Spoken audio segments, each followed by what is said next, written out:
ಪರ್ವತದ ತುದಿಯಲ್ಲಿ 3 ಚಿಕ್ಕ ಮರಗಳಿದ್ದವು. ಅವುಗಳು ಬೆಳೆದಾಗ ಅವು ಏನಾಗಬೇಕೆಂದು ಅವುಗಳಿಗೆ ತಿಳಿದಿತ್ತು. ಮೊದಲನೆಯ ಮರ, ನಾನು ಶ್ರೇಷ್ಠ ವಸ್ತುಗಳು ಮತ್ತು ನಿಧಿಯನ್ನು ಹಿಡಿದಿಡಲು ಬಯಸುತ್ತೇನೆ. ನಾನು ಚಿನ್ನದಿಂದ ಮುಚ್ಚಬೇಕೆಂದು ಮತ್ತು ಅಮೂಲ್ಯವಾದ ಕಲ್ಲುಗಳಿಂದ ತುಂಬಲು ಬಯಸುತ್ತೇನೆ. ನಾನು ವಿಶ್ವದ ಅತ್ಯಂತ ಸುಂದರವಾದ ನಿಧಿ ಪೆಟ್ಟಿಗೆಯಾಗಲು ಬಯಸುತ್ತೇನೆ. ಎರಡನೆಯ ಮರ, ನಾನು ಶಕ್ತಿಯುತ ರಾಜರುಗಳನ್ನು ನಾಯಕರುಗಳನ್ನು ಹೊತ್ತುಕೊಂಡು ಪ್ರಬಲವಾದ ನೀರಿನಲ್ಲಿ ಪ್ರಯಾಣಿಸಲು ಬಯಸುತ್ತೇನೆ. ನಾನು ವಿಶ್ವದ ಪ್ರಬಲವಾದ ಹಡಗು ಆಗಲು ಬಯಸುತ್ತೇನೆ. ಮೂರನೆಯ ಮರ, ನಾನಂತೂ ಪರ್ವತದ ತುದಿಯನ್ನು ಬಿಡಲು ಬಯಸುವುದೇ ಇಲ್ಲ. ನಾನು ತುಂಬಾ ಎತ್ತರಕ್ಕೆ ಬೆಳೆಯಲು ಬಯಸುತ್ತೇನೆ. ಜನರು ನನ್ನನ್ನು ನೋಡುವುದಕ್ಕೆ ನಿಂತಾಗ ಅವರು ಪರಲೋಕದ ಕಡೆ ತಮ್ಮ ಕಣ್ಣುಗಳನ್ನು ಎತ್ತುತ್ತಾ ಮತ್ತು ದೇವರ ಬಗ್ಗೆ ಯೋಚಿಸಬೇಕು. ನಾನು ಜಗತ್ತಿನ ಅತೀ ಎತ್ತರದ ಮರವಾಗಲು ಬಯಸುತ್ತೇನೆ. ವರ್ಷಗಳು ಕಳೆದವು, ಮಳೆ ಬಂದಿತ್ತು, ಸೂರ್ಯನು ಬೆಳಗಿದನು ಮತ್ತು ಚಿಕ್ಕ ಮರಗಳು ಎತ್ತರಕ್ಕೆ ಬೆಳೆದವು. ಒಂದು ದಿನ ಮರ ಕಡಿಯುವವನು ಪರ್ವತವನ್ನು ಏರಿದನು. ಅವನು ಏನು ಮಾಡುತ್ತಾನೆಂದು ನೋಡೋಣ.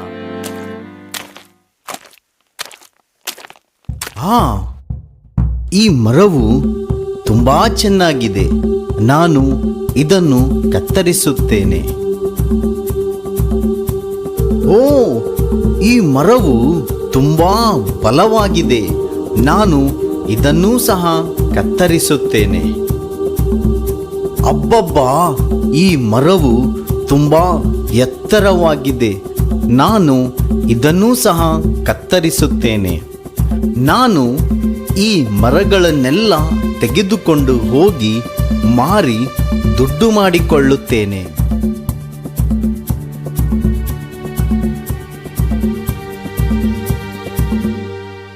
ಮರ ಕಡಿಯುವವನು ಮೊದಲನೆಯ ಮರವನ್ನು ಅವನ ಬಡಗಿಯ ಅಂಗಡಿಗೆ ತಂದಾಗ ಅದಕ್ಕೆ ತುಂಬಾ ಸಂತೋಷವಾಯಿತು. ಆದರೆ ಆ ಮನುಷ್ಯನು ಪ್ರಾಣಿಗಳಿಗೆ ಹುಲ್ಲು ತುಂಬಿಡಲು ಮತ್ತು ಅವುಗಳಿಗೆ ಆಹಾರ ಇಡುವ ಪೆಟ್ಟಿಗೆಯಾಗಿ ರೂಪಿಸಿದನು. ಮರ ಕಡಿಯುವವನು ಎರಡನೆಯ ಮರವನ್ನು ನೌಕಾನೆಲೆಗೆ ಕರೆದೊಯ್ದಾಗ ಮುಗುಳ್ನಗೆ ಬೀರಿತು.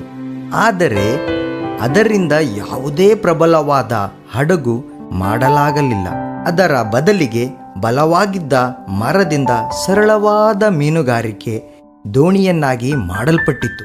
ಮರ ಕಡಿಯುವವನು ಮೂರನೆಯ ಮರದಿಂದ ಬಲವಾದ ಬೀಮ್ಗಳಾಗಿ ಕತ್ತರಿಸಿ ಅಂಗಳದಲ್ಲಿ ಹಾಗೇ ಬಿಟ್ಟು ಹೋದದ್ದನ್ನು ನೋಡಿ ಮರಕ್ಕೆ ಗೊಂದಲ ಶುರುವಾಯಿತು. ವರ್ಷಗಳು ಕಳೆದವು ಮತ್ತು ಮರಗಳು ತಮ್ಮ ಕನಸುಗಳನ್ನು ಮರೆತು ಬಿಟ್ಟಿತ್ತು. ನಂತರ ಒಂದು ದಿನ ಒಬ್ಬ ಪುರುಷ ಮತ್ತು ಮಹಿಳೆ ಕೊಟ್ಟಿಗೆಗೆ ಬಂದರು. ಆ ಹೆಂಗಸು ನವಜಾತ ಶಿಶುವಿಗೆ ಜನ್ಮ ನೀಡಿ ಆ ಶಿಶುವನ್ನು ಮೊದಲನೆಯ ಮರದಿಂದ ಮಾಡಿದ ಮೇವಿನ ಪೆಟ್ಟಿಗೆಯಲ್ಲಿ ಹಾಕಿದರು. ಆ ಕ್ಷಣವೇ ಆ ಮರಕ್ಕೆ ಸರ್ವಕಾಲದ ಶ್ರೇಷ್ಠ ನಿಧಿಯನ್ನು ನಾನು ಹೊಂದಿದ್ದೇನೆ. ಈ ಮಗುವಿನ ಮಹಿಮೆಯನ್ನು ನಾನು ಅನುಭವಿಸುತ್ತಾ ಇದ್ದೇನೆ. ಈ ಮಗು ನಿರ್ಮಲವಾದ ನಿಧಿಯಾಗಿದೆ.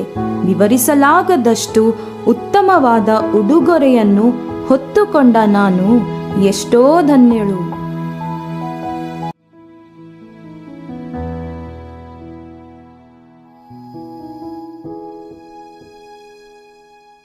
ಒಂದು ಸಂಜೆ ದಣಿದ ಪ್ರಯಾಣಿಕ ಮತ್ತು ಅವನ ಸ್ನೇಹಿತರು ಹಳೆಯ ಮೀನುಗಾರಿಕೆ ದೋಣಿಯಲ್ಲಿ ಪ್ರಯಾಣಿಸುತ್ತಿದ್ದರು. ಪ್ರಯಾಣಿಕನಿಗೆ ನಿದ್ರೆ ಹತ್ತಿತ್ತು. ಎರಡನೆಯ ಮರವು ಸದ್ದಿಲ್ಲದೆ ಸರೋವರದೊಳಕ್ಕೆ ಸಾಗಿತು. ಶೀಘ್ರದಲ್ಲೇ ಗುಡುಗು, ಮಿಂಚು ಮತ್ತು ಚಂಡಮಾರುತವು ಎದ್ದಿತು. ದೋಣಿಯಲ್ಲಿದ್ದ ಶಿಷ್ಯರು, ಯೇಸುವೇ, ಯೇಸುವೇ, ಎದ್ದೇಳು, ಅಲೆಗಳು ಜೋರಾಗಿ ಎದ್ದಿದೆ. ಯೇಸುವೇ, ಯೇಸುವೇ, ನಾವು ಮುಳುಗಿ ಹೋಗುತ್ತಿದ್ದೇವೆ ಎಂದು ಕೂಗಿಕೊಂಡರು. ಯೇಸು ಎದ್ದು ಗಾಳಿಯನ್ನು ಗದರಿಸಿ ಸಮುದ್ರಕ್ಕೆ, ಸುಮ್ಮನಿರು, ಮೊರೆಯಬೇಡ ಎಂದು ಅಪ್ಪಣೆ ಕೊಡುತ್ತಲೇ ಗಾಳಿ ಶಾಂತವಾಯಿತು. ತಕ್ಷಣವೇ ಎರಡನೆಯ ಮರವು, ನಾನು ಸೃಷ್ಟಿಯ ರಾಜನನ್ನು ಒಯ್ಯುತ್ತಿದ್ದೇನೆ. ಯೇಸುವೇ ಆ ಸೃಷ್ಟಿಯ ರಾಜನು, ಪ್ರಕೃತಿಯ ಮೇಲೆ ಅಧಿಕಾರವುಳ್ಳವನು. ಗಾಳಿಯನ್ನು ಸಮುದ್ರವನ್ನು ಗದರಿಸಲು ಅವು ಶಾಂತವಾದವು. ಇಂಥ ರಾಜನನ್ನು ಹೊತ್ತ ನಾನು ಎಷ್ಟೋ ಭಾಗ್ಯವಂತಳು. ಆ ಸಮಯದಲ್ಲಿ ಯೇಸು ತನ್ನ ಶಿಷ್ಯರನ್ನು, ಇನ್ನೂ ನಿಮಗೆ ನಂಬಿಕೆ ಇಲ್ಲವೇ ಎಂದು ಗದರಿಸಿದರು ಎಂದು ನಮಗೆ ಗೊತ್ತಿದೆ.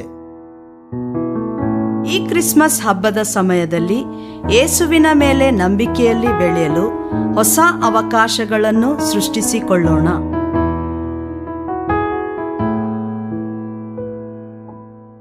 ಒಂದು ಶುಕ್ರವಾರ ಬೆಳಗ್ಗೆ 3ನೇ ಮರದ ಬೀಮ್ಗಳು ಚದುರಿಸಲ್ಪಟ್ಟದ್ದಾಗಿ ನಿರ್ಲಕ್ಷ್ಯಗೊಂಡದ್ದಾಗಿ ಮರದ ರಾಶಿಯಲ್ಲಿ ಅಡಗಿಸಲ್ಪಟ್ಟಿತ್ತು.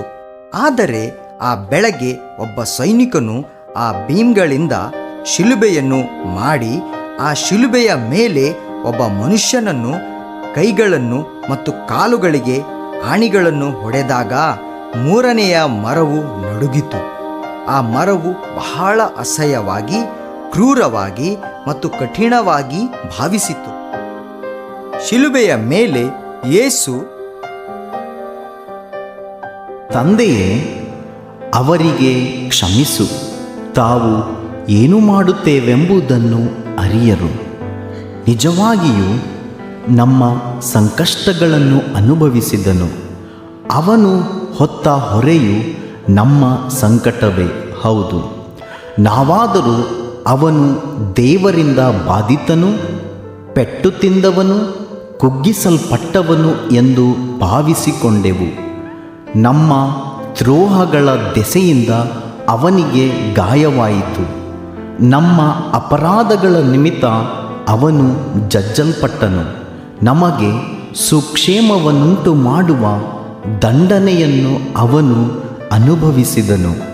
ಅವನ ಬಾಸುಂಡೆಗಳಿಂದ ನಮಗೆ ಗುಣವಾಯಿತು. ಕ್ರಿಸ್ಮಸ್ ಹಬ್ಬವು ಗೋದಲಿ ಅಥವಾ ಕುರುಬರು ಅಥವಾ ಜೋಯಿಸರ ಬಗ್ಗೆ ಅಲ್ಲ. ಕ್ರಿಸ್ಮಸ್ ಹಬ್ಬವು ಕ್ರಿಸ್ತನ ಕುರಿತಾಗಿದೆ, ಆತನ ಶಿಲುಬೆಯ ಕುರಿತಾಗಿದೆ. ಕ್ರಿಸ್ಮಸ್ ಎನ್ನುವುದು ಸಂಬಂಧಗಳ